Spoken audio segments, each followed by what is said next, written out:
আসসালামু আলাইকুম।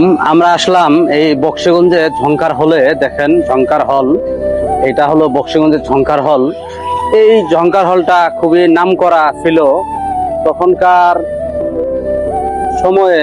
বক্সিগঞ্জের ঝংকার হল খুবই নামকরা। এই যে গর্তটা দেখতে পাচ্ছেন, এই গর্ত দিয়ে ভাইরে ভাই, একবার যখন আমি ঈদের মধ্যে আসলাম, ঈদের মধ্যে এসে 50 টাকা করে টিকিট।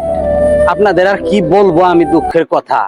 এই গর্ত দিয়ে যখন আমি দুইজনের, আমার সঙ্গে গার্লফ্রেন্ড ছিল, দুইজন একসাথে আসলাম, 100 টাকার নোট নিয়ে যখন ভিতরে হাত দিলাম, আমার হাত তো ভাঙ্গা ভাঙ্গা অবস্থা, এরকম চাপাচাপি ঠাসাঠাসি।